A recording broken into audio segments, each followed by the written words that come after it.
ወርቅ ውድ በመሆኑ የውሸት ወይም ደግሞ ጥራቱ የወረደ ወርቅ የመሸጥ እድሉ ከፍተኛ ነው። ምንም እንኳን 100% እርግጠኛ ለመሆን የባለሙያና የላብራቶሪ ምርመራ አስፈላጊ ቢሆንም በቤት ውስጥ በቀላሉ ልናደርጋቸው የምንችላቸው ነገሮች የወርቁን ትክክለኝነት ፍንጭ የሚሰጡን በርካታ መንገዶች አሉ። በቤት ውስጥ ወርቅን ትክክለኝነት ለመለካት የሚረዱ ዋና ዋና መንገዶችን እንደሚከተለው ይዘንላችሁ ቀርበናል። እስከ መጨረሻው ድረስ አብራችሁን ሁኑ።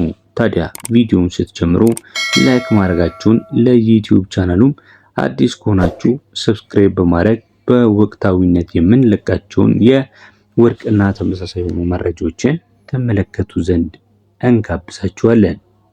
እንግዲህ ይህ ወርቅን ትክክለኝነት ለመለየት የሚረዱ ዋና ዋና መንገዶች ምንድናቸው ካላችሁ የመጀመሪያው የእይታ ምርመራ ነው። ይህ የመጀመሪያና ቀላሉ መንገድ ነው። ቪዥዋል ኢንስፔክሽን ይባላል። ማህተቡን መፈለግ፣ ለምሳሌ ሃልማርኩን ወይም ማህተቡን ቼክ ማድረግ ወሳኝ ነው።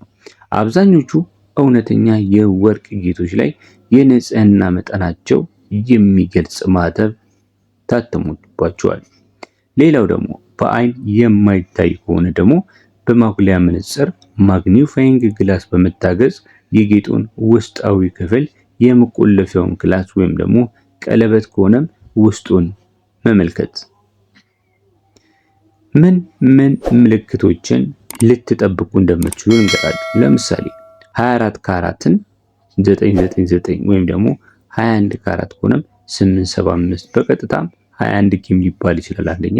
ሌላው ደግሞ 18 ኬ 18 ካራቱ እንዲሁም ደግሞ 750 የሚሉ ጽሁፎች ሊኖሩበት ይችላሉ ማለት ነው።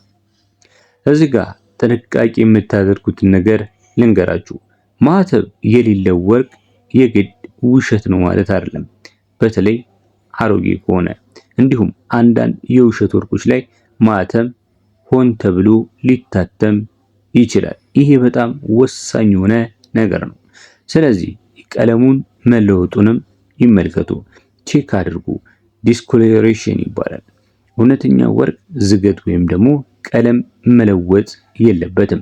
በተለይ በጌጡ ጠርዞች፣ መጋጠሚያዎች ላይ፣ ከሰውነት ጋር በሚነካኩ ቦታዎች ላይ፣ ለምሳሌ የአንገት ሐብል ከሆነ አንገት ላይ ጥቁር፣ አረንጓዴ ወይም ደግሞ ቀይ ቀለም ከታየ ወርቁ የውሸት ነው ወይም ደግሞ በሌላ ማዕድን የተለበጠ ፕሌትድ የመሆን እድሉ ከፍተኛ ነው ማለት ነው። በአይን በምናይበት ሰዓት እንግዲህ እነዚህ አይነት ነገሮችን ልናስተውል እንችላለን። ምናልባት በዚህ መለየት ካዳገተን ወደ ሁለተኛው እውነተኛውንና ውሸተኛውን ወደ ምንመረምርበት መንገድ እንሂድ። ሌላው የማግኔት ምርመራ ነው። ይህ ምርመራ በቀላሉና በፈጣኑ የሚደረግ ምርመራ ነው። ምንድነው ማግኔቱ የሚጠቅመው ካላችሁኝ፣ ኃይለኛ ማግኔት ትፈልጉና ተራ የመቀዝቀዣ ማግኔት ላይበቃ ስለሚችል ነው። ማግኔቱን በጌጡ ላይ ታደርጉታላችሁ። ምን አይነት ውጤት ሊያሳያችሁ እንደሚችል ልንገራችሁ። እውነተኛ ወርቅ ወይም ደግሞ ንጹህ ለጌጣጌጥ የተቀላቀለ ከሆነ ለማግኔት አይሳብም። ጌጣጌጡ ወደ ማግኔቱ ከተሳበ እሱ የውሸት ነው።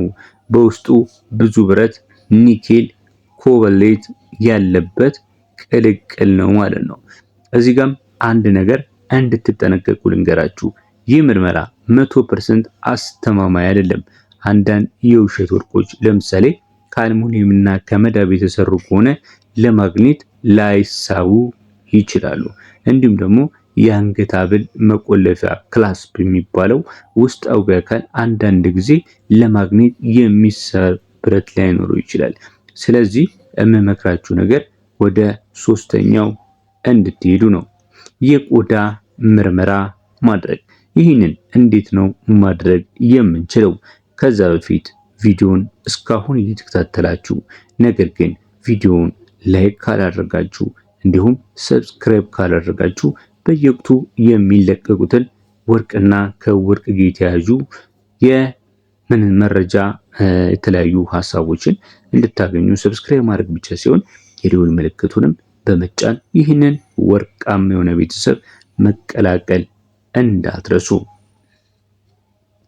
አሁን ያለነው የቆዳ ምርመራ ወደምናረግበት ቦታ ላይ ነው። እንግዲህ በአይን ብያችኋለሁ፣ ሁለተኛ በማግኔት ብያችኋለሁ፣ ሶስተኛው ደግሞ የቆዳ ምርመራ። ይህ ምርመራ ጌጡን በቆዳው ላይ ለተወሰነ ጊዜ ማድረጉን ይጠይቃል። ጌጡን አጥልቃችሁ ከቆያችሁ በኋላ ወርቁን አጥልቃችሁ ለተወሰኑ ሰዓታት ወይም ደግሞ ለአንድ ቀን መጠበቅ አለባችሁ። ውጤቱ ቆዳው ላይ ጥቁር ወይም ደግሞ አረንጓዴ ምልክት ከታየ ወርቁ የውሸት ነው ወይም ደግሞ ጥራቱ የወረደ ነው፣ በብዛት ውስጥ መዳብ ኒኬል ያለበት ነው ማለት ነው። እውነተኛው ወርቅ ከቆዳ ጋር ንክክል ሲኖረው ቀለም አይቀይርም። እዚህ ጋር አንድ ልትጠነቀቁ የሚገባውን ነገር ስነግራችሁ፣ አንዳንድ ሰዎች ከእውነተኛው ወርቅ ጋር የሚቀላቀሉ ሌሎች ማዕድናትን እንደ ኒኬል፣ መዳብ የመሳሰሉ ነገሮችን የአለርጂ ምላሽ ሊኖራቸው ይችላል። ይህ ቀለም ሊያመጣው የሚችለው ነገር ነው። ይህ ምርመራ ለ24K ንጹህ ወርቅ ይበልጥ አስተማማኝ እንደሆነ በዚሁ ልጠቁማችሁ እወዳለሁ። ሌላኛውና ወሳኙ ነገር የክብደት ምርመራ ነው። ይህ ምርመራ ይበልጥ ትክክለኛ መረጃ ይሰጣል ብዬ አስባለሁ። ነገር ግን ስሌት ይጠይቃል። ወርቁ በጣም ከባድ ማዕድን ነው። አስፈላጊ ነገሮችን በሚዛን መለካት፣ ዲጂታል ስኬል፣ የውሃ መያዣ የተመረቀ ከሆነ የተሻለና ውሃን በመጠቀም እንዴት የክብደት ምርመራ ማድረግ እንደምንችል ላሳያችሁ። የመጀመሪያው ቅደም ተከተል የወርቁን ክብደት በሚዛን ላይ መዝኑ፣ በግራም ማለት ነው። በግራም ከመዘናችሁ በኋላ የውሃ መያዣውን በውሃ ሞልታችሁ የውሃውን መጠን ማለት ነው መመዝገብ። ለምሳሌ 1 ሊትር ከሆነ 1 ሊትር፣ 2 ሊትር ከሆነ 2 ሊትር ትላላችሁ። ቀጥሎ ወርቁን ውሃ ውስጥ ታስገባላችሁ። አዲሱን መጠነቁስ መመዝገብ። ወርቁ በሚገባበት ሰዓት ላይ የውሃው ቮሊዩም ስንት ላይ ሆነ ብላችሁ ማለት ነው። ከዛ ቁሱን ክብደቱን ትፈልጋላችሁ። ከገባ በኋላ የታየበትና ሲቀነስ መጀመሪያ ወርቁ ሳይገባ የነበረበትን የውሃ መጠን ትቀንሳላችሁ። ከዛ ለቁሱ ማካፈል፣ ክብደቱ አለ ሲካፈል ለወርቁ መጠን ማለት ነው። 24 ከሆነ በ24 ታካፍሉታላችሁ ማለት ነው። ለ24 ስታካፍሉት ውጤቱ 19.3 ግራም ይሆናል። ሴንቲሜትር ስኩዌር ይሆናል። ወይም ደግሞ 19.3 ኪሎ ግራም በሊትር ከሆነ ማለት ነው። እንደዛ መሆን አለበት። 18 ካራትም ከሆነ እስከ 21 ካራት ወርቅ ከሆነ ደግሞ ውጤቱ 14 ግራም በሴንቲሜትር ስኩዌር ይሆናል። እስከ 18 ግራም በሴንቲሜትር ስኩዌር አካባቢ ሊሆን ይችላል ማለት ነው። ውጤቱ ግን ልንገራችሁ፣ ውጤቱ ከነዚህ በጣም ያነሰ ከሆኑ ውጤቱ የውሸት ነው ወይም ደግሞ ወርቁ የውሸት ነው ማለት ነው። ስለዚህ በሌላ ቀለል ያለ ማዕድን ላይ የተለበጠ ስለሆነ መጠንቀቅ አለባችሁ ማለት ነው። በመጨረሻ የምላችሁ ነገር በቤት ውስጥ የሚደረግ ምርመራ የወርቁን ትክክለኝነት በግልጽ ለመጠራጠር ወይም ደግሞ ፍንጭ ለመግለጽ ይረዳሉ። ነገር ግን 100% አስተማማኝ ናቸው ብለን አናስብም። ስለዚህ ክብደት ያለው የውሸት ወርቅ ለማግኘት ላይሳብ ይቻላል ብያችኋለሁ። በዚህ ጋር የመጨረሻውን ዋናው ነገር ልንገራችሁ። የወርቅ ትክክለኝነትና ካራትና ክብደት በእርግጠኝነት ለማወቅ ሁልጊዜ የምነግራችሁ ነገር የታመነና ፍቃድ ወዳለው የጌጣጌጥ መደብር በመሄድ በባለሙያ በዘመናዊ መሳሪያ ኤክስአርኤፍ አናላይዘር እንዲፈተሽ ማድረግ ይኖርበታል። ደረሰኝና ጥራት ማረጋገጫም መጠየቅም ትችላላችሁ ማለት ነው። ለዛሬ ያስኩላችሁ እጅግ ወሳኝ የሆነ መረጃ የሰማችሁትን ይመስል ነበር። መረጃው ጠቃሚ ነው ብላችሁ ካሰባችሁ እንዲሁ እንደተለመደው ለሌሎች ማጋራትን አትርሱ። በሌላ ቪዲዮ አገኛችኋለሁ። በያላችሁበት ሰላም